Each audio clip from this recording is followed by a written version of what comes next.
Nama Giorgio Antonio atau yang akrab disapa Gio, belakangan menjadi sorotan publik setelah kedekatannya dengan Sarwendah ramai diperbincangkan di media sosial. Sosok pengusaha muda yang kerap disebut-sebut sebagai CEO sejumlah perusahaan itu semakin menarik perhatian setelah berbagai informasi mengenai latar belakang bisnisnya beredar luas di internet. Di tengah tingginya rasa penasaran publik, muncul berbagai klaim yang menyebut Gio sebagai CEO sekaligus pemilik PT Global Loyalty Indonesia, GLI, sebuah perusahaan yang dikenal bergerak di bidang loyalty program, Customer Relationship Management, CRM, Big Data, hingga digital marketing.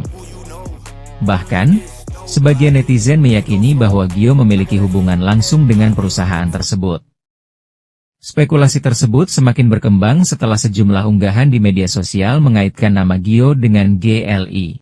Tak sedikit warganet yang menganggap pria tersebut memiliki posisi penting di perusahaan yang diketahui merupakan bagian dari ekosistem bisnis yang berafiliasi dengan Alfamart itu.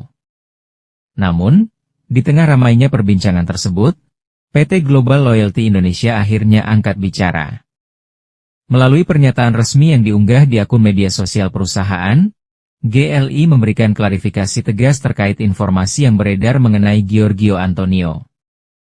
Klarifikasi tersebut sontak menjadi perhatian publik karena secara langsung membantah berbagai asumsi yang selama ini berkembang di media sosial. Pernyataan resmi perusahaan pun memunculkan pertanyaan baru mengenai status dan posisi Giorgio Antonio yang selama ini kerap disebut sebagai CEO oleh sebagian netizen.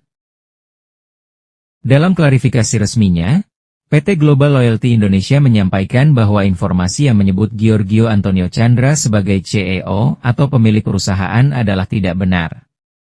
Perusahaan menegaskan bahwa Gio tidak memiliki hubungan struktural dalam organisasi GLI. Selain itu, ia juga tidak tercatat sebagai pemegang saham maupun pemilik perusahaan. Pihak GLI menjelaskan bahwa kehadiran Gio di kantor mereka pada tahun 2025 hanya sebagai bintang tamu dalam salah satu acara yang diselenggarakan perusahaan. Dengan kata lain, tidak ada keterlibatan Gio dalam operasional maupun kepemilikan perusahaan tersebut. Pernyataan ini sekaligus membantah berbagai spekulasi yang selama ini beredar luas di media sosial mengenai keterkaitan Gio dengan PT Global Loyalty Indonesia. Sebelumnya, Gio pernah menyatakan bahwa dirinya memiliki beberapa perusahaan atas namanya. Dalam salah satu kesempatan, ia bahkan mempersilakan publik untuk mencari informasi terkait perusahaan-perusahaan yang dimilikinya. Pernyataan tersebut kemudian memicu rasa penasaran warganet. Berbagai upaya pencarian dilakukan hingga muncul dugaan bahwa Gio merupakan CEO atau pemilik PT Global Loyalty Indonesia. Selain itu, sejumlah unggahan yang menampilkan Gio dengan atribut bertuliskan CEO semakin memperkuat persepsi publik mengenai statusnya sebagai pimpinan perusahaan besar.